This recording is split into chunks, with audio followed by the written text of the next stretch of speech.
Assalamualaikum warahmatullahi wabarakatuh, Bapak Ibu sekalian. Saya cerita hari ini nih masih seputar Nabi yang kemarin, yaitu Nabi Yusha bin Nun alaihi salam. Ingat ya, Nabi yang namanya ada di dalam hadis, namanya disepakati oleh para ulama, ceritanya juga ada dalam Al-Quran, tapi namanya nggak ada dalam Al-Quran, cuma ada di dalam hadis. Oke.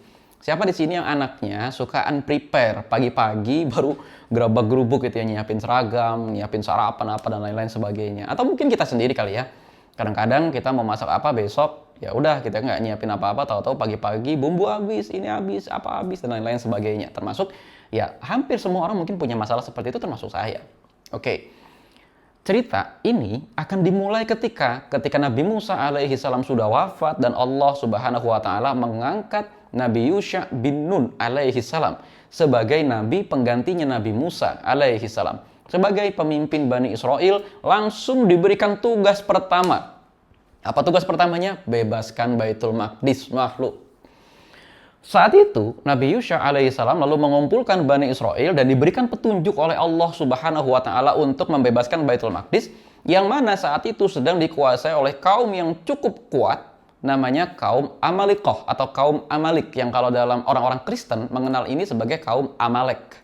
Ini adalah bangsa Arab kuno atau bangsa Arab Al-Ariba yang saat ini sudah punah. Jadi udah nggak ada lagi sekarang kaum ini. Katanya, menurut para ulama, kaum ini memang tubuhnya tinggi, besar, tapi bukan raksasa. Mereka ini manusia biasa. Cuma tinggi, besar, lebih kuat, ganteng, cakep, dan teknologinya lebih maju daripada Bani Israel pada saat itu. Nah, tapi ada 3 syarat yang diberikan oleh Nabi Yusha alaihi salam. Oke, pertama, janganlah seorang pengantin baru yang baru banget nikah, belum selesai perintilan-perintilannya, ikut saya. Janganlah orang yang baru beli kambing atau onta, lalu kemudian si onta atau kambing ini lagi hamil, ditunggu kelahirannya, ikut saya. Yang kedua, janganlah orang yang lagi bikin rumah, tapi rumah ini belum selesai pembangunan atapnya, artinya belum sempurna pembangunannya, kemudian ikut saya. Pembangunan rumah itu, kalau di zaman dulu nggak yang setahun 2 tahun ya, nggak sebentar, karena rumahnya lebih praktis, gitu ya. Nah, kisah ini tercantum dalam Sahih Al-Bukhari dan juga Sahih Muslim. Artinya kisah ini sahih, bahkan sahih gitu ya, sahih. Ada cerita Nabi Yusha alaihi salam ini dalam membebaskan Baitul Maqdis. Nah, singkat cerita, setelah itu terseleksilah sejumlah besar Bani Israel dan hanya sedikit Bani Israel yang bisa ikut bersama dengan Nabi Yusha, dan mereka pun bertempur bersama dengan Nabi Yusha alaihi salam di kota namanya Ariha atau Jericho. Saya pernah ke kota itu, dan memang kalau kita dari kota Ariha atau Jericho itu hanya sekitar 20 menit naik mobil ke Baitul Maqdis, atau kurang lebih sekitar 2-3 jam saja berjalan kaki, karena kondisinya bergunung-gunung gitu ya. 2-3 jam saja. Kalau kota Ariha sudah ditaklukkan, otomatis kita bisa memasuki Baitul Maqdis dengan mudah. Nah, setelah itu mereka pun menang. Oke, ada beberapa pelajaran dari peristiwa ini. Yang pertama, sampaikan kepada anak-anak cerita utuhnya Nabi Yusha alaihi salam. Ya, mungkin saya di sini akan menyampaikannya sepenggal-sepenggal, tapi insya Allah di video-video selanjutnya nanti saya akan sampaikan ceritanya secara utuh. Ya, Nabi Yusha alaihi salam.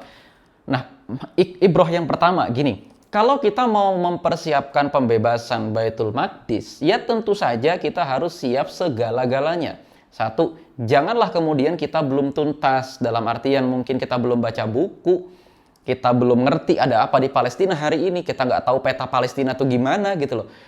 Ini mewajibkan persiapan tuntas, itu yang pertama.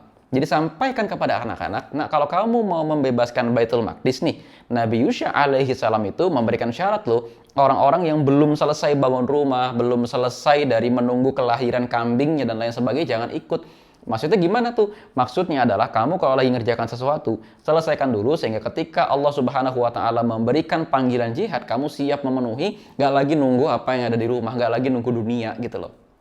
Yang kedua, Bapak Ibu sekalian, teman-teman sekalian, syarat-syarat yang ditetapkan Nabi Yusha alaihi salam ini kelihatannya agak gak nyambung. Akan tetapi sebetulnya ini punya koneksi langsung dengan keteguhan pasukan yang bertempur di medan perang. Agar kita kalau lagi perang mikirin Palestina itu nggak mikirin apa yang ada di rumah.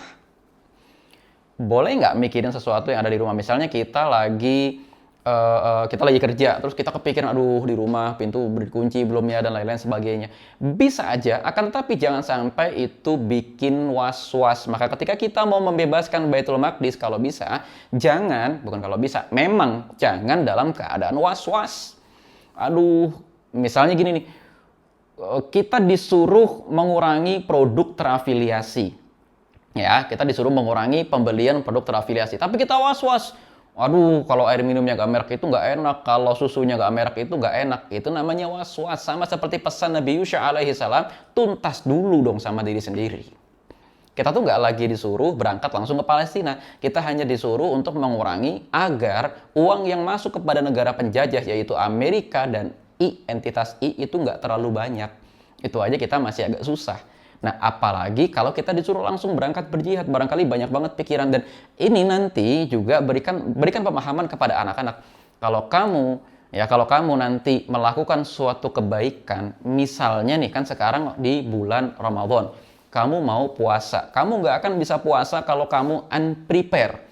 Kalau kamu tidurnya kurang, maka kamu nggak akan bisa bangun di waktu sahur.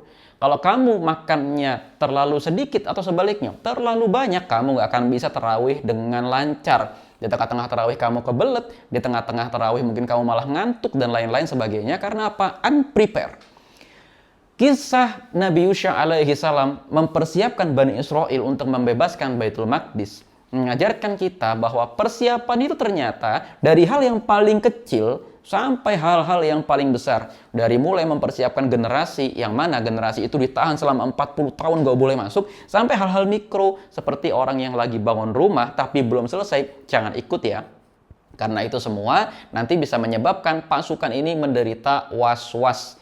Bahkan ketika anak-anak sekolah, coba ketika anak-anak nanti sekolah tapi hatinya masih tertaut dengan game. Nah, main game boleh nggak? Boleh. Bahkan mubah, hukumnya tidak haram. Ya, tidak haram. Bahkan kalau kita lagi suntuk, bisa jadi hukumnya berubah menjadi sunnah. Kalau game yang kita mainkan juga ada hubungannya dengan ketangkasan kita sebagai kaum muslimin.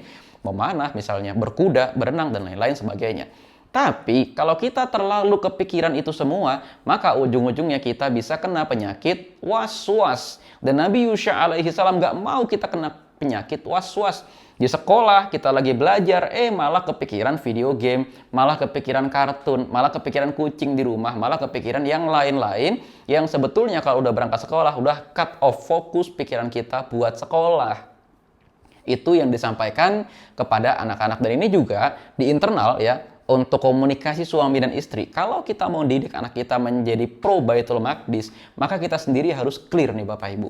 Kita harus juga belajar Baitul Maqdis. Kita juga harus belajar masalah jihad. Kita juga harus belajar masalah politik yang menyertainya seperti Board of Peace dan lain-lain sebagainya. Itu sudah niscaya. Biar kita bisa menyediakan diri kita menjadi gudang informasi atau setidak-tidaknya menjadi jendela awal informasi, frame dasar, bingkai dasar informasi yang bisa memberikan semacam gudang informasi gitu loh kepada anak-anak. Ya, Bapak Ibu sekalian, kira-kira itu video hari ini bertema unprepared. Assalamualaikum warahmatullahi wabarakatuh.